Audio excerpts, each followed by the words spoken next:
Ladies and gentlemen, J-Man here, and today we're talking about Bungie's biggest mistake when it comes to the Crucible. Not too long ago, I booted up Destiny to try a new build and control and was immediately regretting it because of strict lobby balancing. For those that are unfamiliar with lobby balancing, it's basically an algorithm that identifies the best player that's matched into a lobby and places the lowest guild guardians on their team. This is really an attempt to create a balanced and fair match.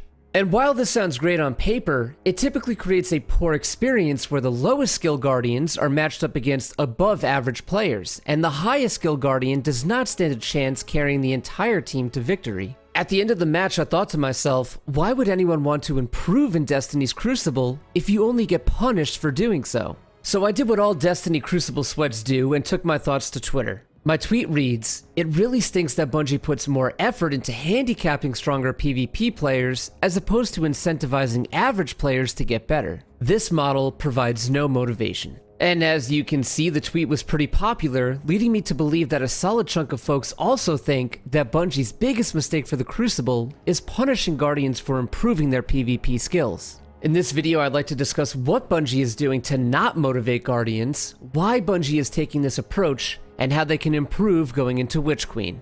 And before we dive into this hot take, I do want to clarify that this is just my opinion and I'm not trying to throw shade at Bungie whatsoever. I really think that they're doing a great job building the Destiny universe, and this video was really just meant to provide a different perspective to hopefully improve things for everyone jumping into the Crucible. With that being said, let's start with what Bungie is doing to manage players that are improving in PvP. We've already discussed the concept of lobby balancing, so as you climb the imaginary ranks of social playlist, lesser experienced Guardians will continue to get placed on your team, oftentimes leading to a mercy regardless of the intentions to keep things fair. But that's not the only playlist that punishes improvement. While survival has been dormant for quite some time now, at one point this competitive playlist was the source for some of the game's most powerful weapons. Back in the day, you were able to win consecutive matches to increase your glory rank and earn rewards like Mountaintop or Revoker. But the problem is, the matchmaking doesn't actually match Guardians based on glory rank, but rather a behind-the-scenes skill rating, most likely related to the same skill rating that influences lobby balancing in social playlists. This means that you can start a season at 0 glory,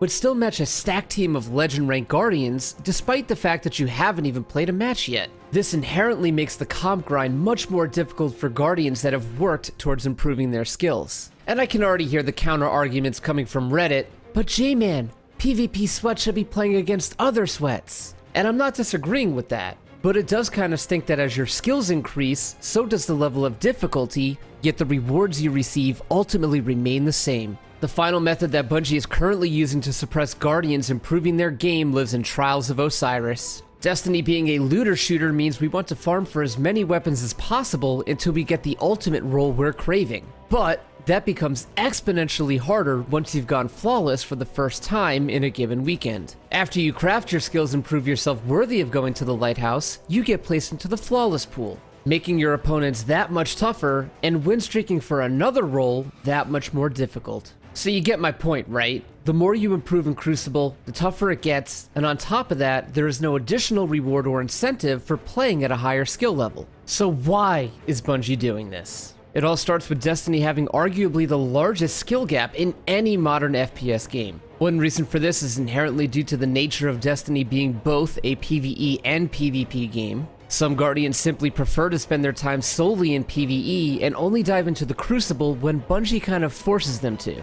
But in my opinion, the larger factor here is the lack of content added to the PvP side of the game over the last 2 years. If anything, PvP has lost content and was also plagued with broken features and abilities.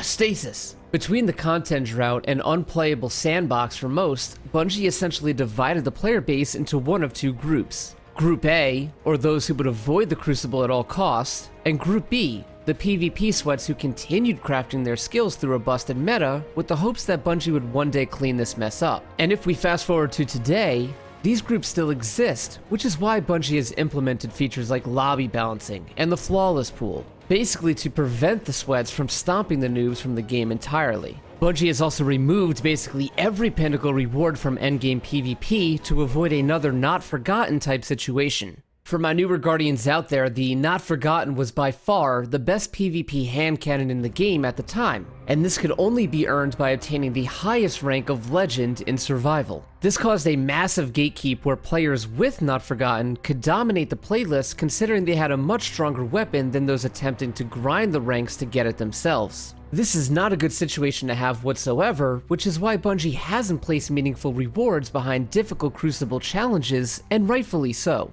But there are ways that Bungie could motivate and incentivize players to get back into the Crucible without having to handicap those that are improving. The first being new maps and objective type modes where players can support the team without the need to frag out. For example, in Halo, I can help my team win by holding the oddball or capturing a flag. I don't have to slay out or be the most experienced player, but can still learn a thing or two from my talented friends. The Crucible currently has no objective other than standing on a zone and going about the match, so there's little to no way to play a support role. And considering there's so many fragile egos out there, many teams decide to stack up, meaning a less experienced player is currently a huge liability. The second thing I would do is implement a seasonal skill-based matchmaking to Control, Iron Banner, and the Glory playlist, where your placement at the end of the season translates to reward tiers. What I mean by this is every season we start with a clean slate, and as you perform well, you climb the ranks, and the higher you climb, the greater the reward. Now when I say reward, I'm not referring to something like Not Forgotten, right? But you could always dish out things like cosmetics, materials for weapon crafting, maybe even adept weapon mods. First, this provides that incentive to get better, which we're currently lacking, and two, add skill-based matchmaking to ensure that Guardians are playing against folks with similar skill and not constantly getting pummeled. Since this resets seasonally, it gives a nice balance between casually testing the meta at the beginning of a new season and also lets those sweats duke it out during the later half. And as a clarification, I would still leave some type of casual playlist out there that's completely connection-based, so you can still have that simple setting for testing new loadouts. Lastly, what I would do is make the Flawless pool within Trials opt-in. Right now, once you go Flawless, there's no way to get out. This is what causes all the 6-win resetting and splitting of the player population.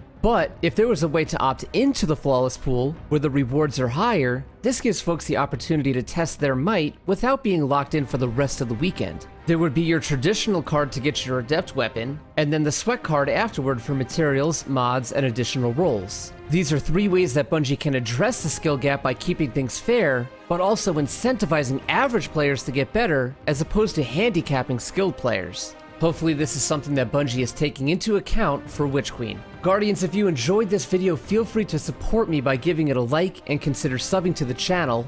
As always, thank you for watching, and I'll see you in the throne world.